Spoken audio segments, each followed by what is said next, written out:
Akhirnya Pak Yusuf Kalla muncul memberikan klarifikasi terhadap tudingan yang ditujukan kepadanya, yang dilaporkan oleh beberapa kelompok karena dituding oleh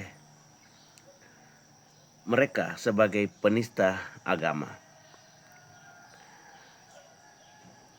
Pak Yusuf Kalla muncul memberikan klarifikasi yang cukup komprehensif dengan memperhitungkan konteks dan situasi, mulai dari peristiwa itu terjadi hingga konteks ketika Pak JK menyampaikan ceramahnya di Masjid UGM Yogyakarta.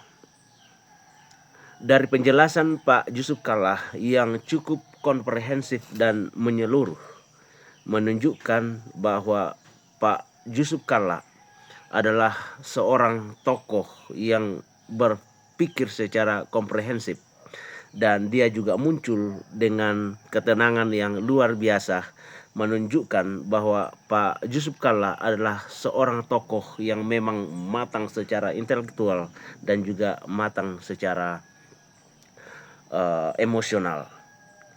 Bila dibandingkan dengan para pelapor yang hanya berdasarkan potongan video 50 detik lalu digunakan itu untuk melaporkan beliau ke kepolisian, kita dapat berkesimpulan bahwa para pelapor sebenarnya mereka sedang mengalami yang namanya kemiskinan intelektual. Dalam penjelasan Pak Yusuf Kalla tersirat bahwa sebenarnya apa yang dialami, tuduhan-tuduhan yang ditujukan kepadanya bukanlah murni untuk membela kebenaran dan agama, tetapi di balik itu ada motivasi-motivasi politik atau ada unsur-unsur tujuan politik. Nah, kita akan membahas atau membongkar lebih dalam lagi tentang narasi yang diungkapkan oleh Pak Yusuf Kalla, tetap di logika sarungan, logikanya orang kampung, logikanya rakyat jelata. Sebelum kita lanjut, kita seruput kopinya dulu dari desa yang dingin. Kita minum kopi. Nikmat. Nah, kita mulai yang pertama dari narasi Pak JK. Kita akan menyoroti tentang perilaku para pelapor. Coba bayangkan Pak JK yang berceramah selama kurang lebih 1 jam di kampus yang terkenal dengan intelektualitas yang tinggi.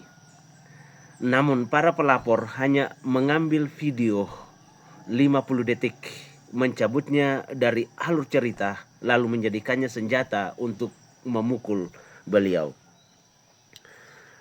Dalam narasinya, Pak JK menantang publik untuk melihat apa yang disebut dalam istilah sosiologi sebagai progresi narasi. Beliau sedang bercerita dari awal sampai akhir, mulai dari ngerinya perang sampai bagaimana beliau mematahkan niat para kombatan dengan menegaskan bahwa membunuh orang yang tidak berdosa adalah jalan ke neraka, bukan ke surga. Dengan membuang alur perdamaian ini, pelapor sedang memanipulasi informasi demi menciptakan kesan jahat terhadap Pak JK yang sebenarnya tidak pernah ada atau tidak pernah tersirat di dalam video yang disampaikan oleh atau yang beredar, yang di dalamnya Pak JK sedang bercerita. Jadi apa yang dilakukan oleh Pak JK itu sebenarnya menghantam para pelapor bahwa sebenarnya mereka ini adalah orang-orang yang secara intelektual mengalami kemiskinan karena tidak berpikir secara holistik, tidak mempertimbangkan secara menyeluruh baik konteks di mana kisah itu disampaikan ataupun konteks di mana ketika konflik itu terjadi. Kita juga melihat tentang respon Pak JK yang menurut saya itu sangat berkelas. Beliau tidak berdebat soal ayat-ayat yang rumit seperti yang dilakukan oleh para pelapor yang kemudian menghubung-hubungkan ayat-ayat tertentu dengan pidato atau ceramah yang disampaikan oleh Pak JK. Jadi Pak JK tidak berdebat dengan ayat-ayat yang rumit yang bisa membuatnya dia bisa tergelincir, melainkan ia menyodorkan sebuah fakta sejarah. Beliau memutar kembali video-video konflik Ambon dan Poso untuk mengingatkan publik bahwa ini loh cerita yang saya hadapi ketika itu, ya, di mana saya turun ke dalam medan perang untuk menyelesaikan konflik. Skala tragedinya nyata sekali bahwa ada kurang lebih 7.000 orang meninggal dan ada pemenggalan kepala atau ada kesadisan yang dilakukan di dalam tragedi itu. Nah, beliau menjelaskan bahwa kata syahid yang beliau kutip adalah deskripsi atas apa yang dirasakan para pelaku di lapangan pada saat itu. Sebuah realita yang pahit di mana agama diputarbalikkan menjadi sebuah alasan untuk berperang. Nah, untuk memperkuat hal tersebut, JK bahkan membawa saksi hidup, yaitu tokoh agama Kristen dari Ambon, untuk membuktikan di tengah perang di mana korban menyampaikan bahwa apa yang mereka alami begitu sakit dan menyedihkan. JK hadir, ya, bukan untuk menafsirkan agama, tetapi untuk menyelamatkan nyawa dari logika perang yang keliru. Jadi itu yang dilakukan oleh Pak JK. Menurut saya itu adalah langkah yang cukup cerdas. Nah, disinilah kita melihat perbedaan kualitas mental. Para pelapor bertindak dengan keyakinan yang sempit. Mereka hanya peduli pada bunyi kata-kata tanpa mau tahu dampak nyatanya. Mereka merasa paling suci tapi abai pada sejarah ribuan nyawa yang diselamatkan karena konflik itu bisa diselesaikan. Sebaliknya, respon Pak JK mencerminkan sebuah tanggung jawab yang luar biasa. Beliau menekankan bahwa masuk ke zona perang tanpa pengawal adalah sebuah tanggung jawab besar untuk menghentikan darah yang terus mengalir karena konflik itu. Bagi Pak JK, menyelamatkan martabat manusia jauh lebih suci daripada sekedar berdebat kusir soal istilah di ruang ber-AC yang nyaman. Kira-kira begitu sikap yang ditunjukkan oleh Pak JK. Nah, tapi ada salah satu momen yang paling krusial menurut saya yang menarik yang dilakukan oleh Pak JK. Pak JK kemudian menyampaikan bahwa ia melarang para pengikut-pengikutnya, termasuk organisasi masjid di seluruh Indonesia dan organisasi-organisasi yang lain, yang sebenarnya mereka ingin melakukan demonstrasi besar-besaran terhadap para pelapor. Tetapi kemudian Pak JK berhasil menahan itu.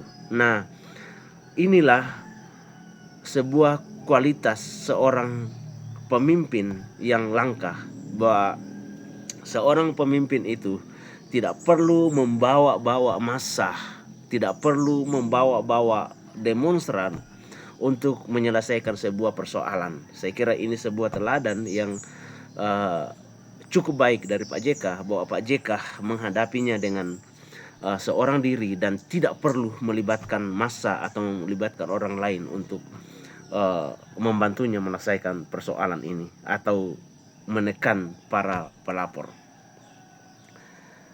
Di saat setiap pihak merasa paling benar, Pak JK justru melakukan yang namanya deeskalasi. Beliau menjalankan sebuah fungsi integrasi sosial, menjaga agar bangsa ini tidak terbelah oleh isu-isu sensitif akibat provokasi orang-orang yang secara intelektual miskin karena tidak mempertimbangkan secara komprehensif, lalu kemudian mereka melapor ke polisi. Dengan menenangkan masanya, Pak JK membuktikan bahwa sebenarnya ia adalah benar-benar seorang juru damai yang konsisten, bukan seorang politisi yang suka menggoreng amarah rakyat demi untuk kepentingan pribadinya. Jadi menarik untuk melihat bahwa Pak JK di sini memperlihatkan kelas yang luar biasa. Dia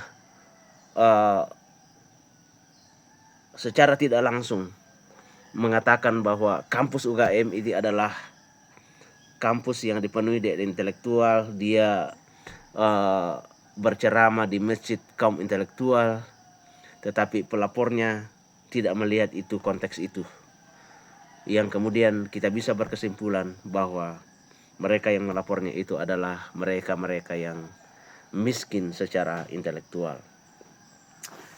Akhirnya kita harus jujur melihat bahwa motif pelaporan ini sangat kuat diduga mengarah untuk menjatuhkan kredibilitas Pak JK melalui instrumen hukum. Perilaku pelapor yang hanya bisa melemparkan slogan penistaan menunjukkan sebuah kemiskinan intelektual yang sangat kuat. Respon Yusuf Kalla adalah sebuah upaya untuk mengembalikan fokus kita bahwa agama haruslah menyelamatkan nyawa, bukan menghilangkan nyawa. Dengan bukti video dan kesaksian lintas agama, beliau membuktikan bahwa ia tidak sedang menista, melainkan sedang menggunakan logika untuk menyelamatkan martabat agama dari kehancuran akibat perang saudara yang melanda negeri ini. Nah, sobat cerdas logika sarungan, apa pelajaran yang kita peroleh dari narasi yang dibangun oleh Pak JK? Jangan biarkan nalar kita diculik oleh potongan-potongan video pendek yang sifatnya provokatif dan dibuat bukan untuk kemanusiaan, tapi justru untuk mengoyak-ngoyak kemanusiaan. Bangsa yang besar adalah bangsa yang jujur pada sejarahnya, sepahit apapun itu. Kita ketemu lagi di logika sarungan. Logikanya orang kampung, logikanya rakyat jelata. Terima kasih sudah menonton.